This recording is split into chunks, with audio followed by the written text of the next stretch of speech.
সুপ্রিয় আইন শিক্ষার্থী এবং সম্মানিত দর্শক শ্রোতা, আসসালামু আলাইকুম। বরাবরের মতো আজকে একটি আইনি গুরুত্বপূর্ণ বিতর্ক নিয়ে আলোচনা করব, যে বিষয়টি আমরা প্রত্যেকেই মনে করি যে আমাদের জানা দরকার। আজকের আলোচনার শুরুতেই ছোট্ট সংক্ষিপ্ত একটি গল্প আমরা করছি। সম্প্রতি উত্তরের একটি দোকানে ডাকাতির ঘটনা ঘটেছে।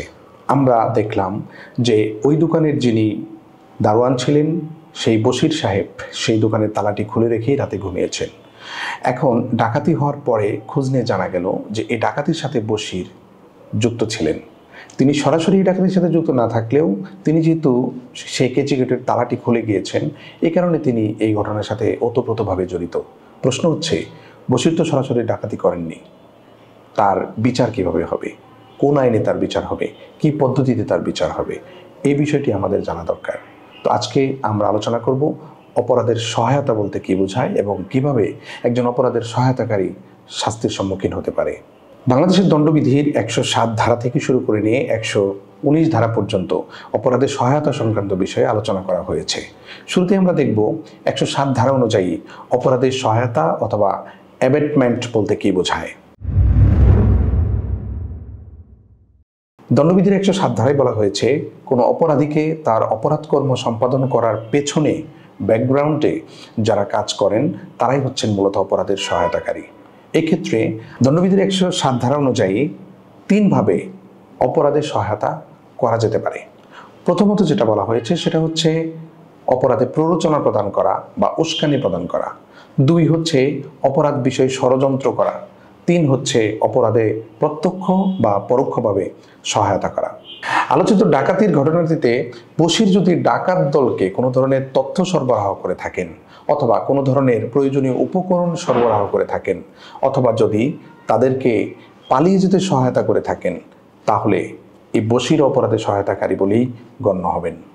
আলোচিত ঘটনাটিতে একজন ব্যক্তি অপর একজন ব্যক্তিকে অপরাধ করতে সহায়তা করার ক্ষেত্রে এমন কিছু ঘটনা যদি ঘটে, তবে আদালত অবশ্যই সেগুলোকে বিবেচনায় নেবেন। সেই ঘটনাগুলো কি কি তা আমরা একটা একটা করে আলোচনা করছি। প্রথমত, বশির যে অপরাধে প্ররোচনা দিয়েছেন সেক্ষেত্রে আমরা ধরে নিতে পারি তিনি যেহেতু সহায়তা করেছেন, কারণ গেটটি বা দরজাটি অথবা কেচি গেটটি খুলে রেখেছিলেন, এটা হচ্ছে তার একটা প্রমাণ। দ্বিতীয় যে প্রমাণটি হতে পারে তা হচ্ছে তাদেরকে অপরাধকর্ম শেষ করে পালিয়ে যেতে তিনি সহায়তা করেছেন, সেটাও হচ্ছে অপরাধের আরেকটি উপাদানের সাথে মিলে যায়।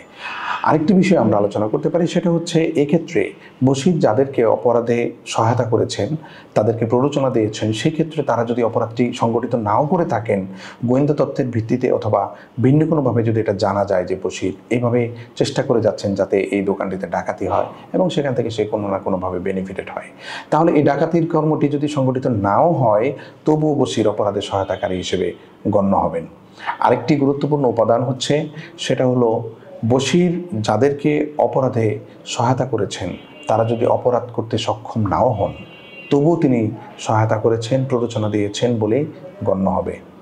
সম্মানিত দর্শক শ্রোতা, আমরা অনেকেই জানি দেশের ভেতরে থেকে যেমন অপরাধে সহায়তা করা যায়, তেমনি দেশের বাইরে থেকেও কোনো অপরাধীকে অপরাধে সহায়তা করা যায়।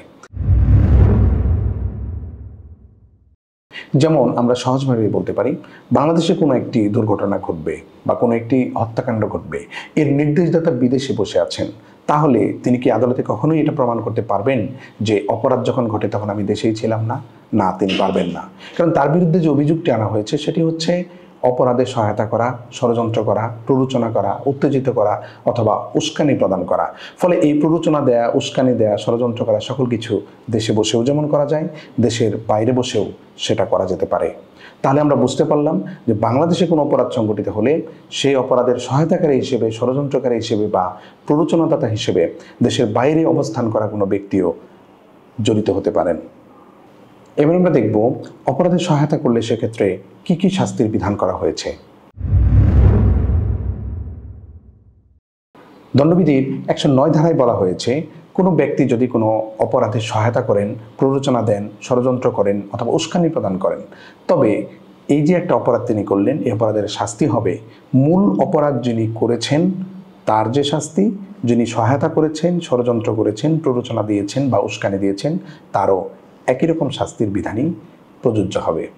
এবার আমরা দেখব আরেকটি ইন্টারেস্টিং বিষয়, সেটা হচ্ছে কোনো ব্যক্তিকে যেই অপরাধের জন্য সহায়তা বা প্ররোচনা বা উস্কানি দেওয়া হয়েছে তিনি অপরাধ করতে গিয়ে যদি তার চেয়ে অধিক ভিন্ন কোনো ধরনের অপরাধ করে ফেলেন, সেক্ষেত্রে সহায়তাকারীর কী ধরনের শাস্তি প্রদান করা হবে?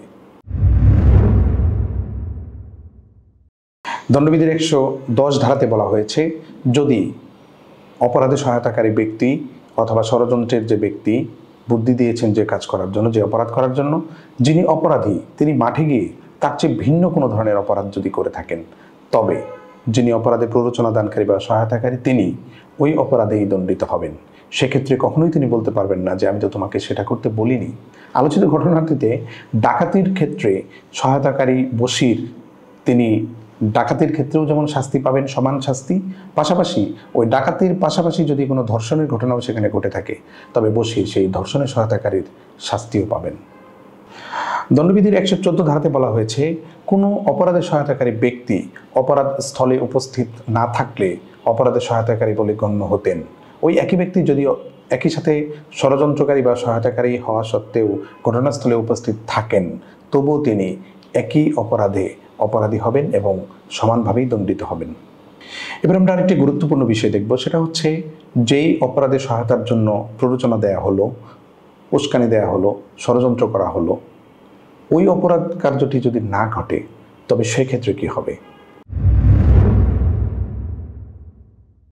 দণ্ডবিধির 116 ধারাতে বলা হয়েছে, যদি অপরাধের প্ররোচনা দেওয়া হয় এবং ওই একই অপরাধ যদি সংগঠিতই না হয়, তবে আইনগতভাবে সেটিও একটি অপরাধ বলে গণ্য হবে এবং এই অপরাধের শাস্তি হবে, যদি অপরাধটি সংগঠিত হতো তাহলে যত বছরের জেল বা জরিমানা তার 4 ভাগের 1 ভাগ, পাশাপাশি অর্থদণ্ডে দণ্ডিত করা হবে। এবার আমরা দেখব মব ক্রিয়েট করে যদি কোনো ধরনের অপরাধ করা হয় বা মব সন্ত্রাস যদি করা হয়, সেক্ষেত্রে 10 জনের অধিক ব্যক্তি অথবা বিশাল আকারের কোনো জনসাধারণ একত্রিত হয়ে যদি কোনো মব ক্রাইসিস তৈরি করেন, মব সন্ত্রাস তৈরি করেন এবং এর মাধ্যমে যদি কোনো অপরাধ সংগঠিত হয়, তাহলে সে সকল প্রত্যেকজন ব্যক্তির জন্যই 3 বছরের সশ্রম বা বিনাশ্রম কারাদণ্ডে দণ্ডিত করা হবে, পাশাপাশি অর্থদণ্ডে দণ্ডিত করা হতে পারে। এবার আমরা দেখব অপরাধের সহায়তা করার জন্য নারী ও শিশু নির্যাতন দমন আইনের ধারা 30-এ বিস্তারিত আলোচনা করা হয়েছে। সেখানে বলা হয়েছে, যদি কোনো ব্যক্তি নারী ও শিশু নির্যাতন দমন আইনে উল্লেখিত অপরাধের সহায়তা করে থাকেন, প্ররোচনা দিয়ে থাকেন, উস্কানি অথবা ষড়যন্ত্র করে থাকেন, তবে তিনিও এই অপরাধী বলে গণ্য হবেন এবং আইনে নির্ধারিত সহায়তাকারীর শাস্তি যা রয়েছে তা তার উপর প্রযোজ্য হবে। এবার আমরা দেখব অপরাধ সম্পর্কিত বিষয়ে বিশেষ সহায়তা আইন 2012। এখানে বলা হয়েছে, যদি বিদেশে কোনো অপরাধ সংঘটিত হয় এবং সেই অপরাধী বাংলাদেশে পলাতক হিসেবে অবস্থান করেন, অথবা বাংলাদেশে কোনো অপরাধ সংঘটিত হয়েছে এবং অপরাধী বিদেশে পলাতক হয়েছেন, সেই ক্ষেত্রে তার কী ধরনের বিধান প্রযোজ্য হবে সেই বিষয়ে আইনে আলোচনা করা হয়েছে। এখানে বলা হয়েছে, যদি বিদেশি কোনো কর্তৃপক্ষ বাংলাদেশি কোনো কর্তৃপক্ষের নিকট আবেদন করেন তাকে আটক করার জন্য, তল্লাশি করার জন্য, তদন্ত করার জন্য অথবা বিদেশে সুপর্দ করার জন্য, তাহলে এই চুক্তির অংশীদারী দেশ হিসেবে বাংলাদেশও এই আইন মানতে বাধ্য থাকবেন। পাশাপাশি বাংলাদেশে কোনো অপরাধ সংগঠন করে যারা বিদেশে পালিয়ে থাকবেন তাদেরকেও বাংলাদেশে ফেরত এনে শাস্তির আওতায় আনা যাবে। সুতরাং কোনো অপরাধে ষড়যন্ত্রকারী, সহায়তাকারী, প্ররোচনাদানকারী অথবা উস্কানিদাতা আইনগতভাবে আইনের আওতার বাইরে যাওয়ার কোনো সুযোগ নেই। সুপ্রিয় আইন শিক্ষার্থী এবং সম্মানিত দর্শক শ্রোতা, আজকে আমাদের আলাপের বিষয় এ পর্যন্তই। আগামী কোনো পর্বে আবারও দেখা হবে নতুন কোনো বিষয়ে।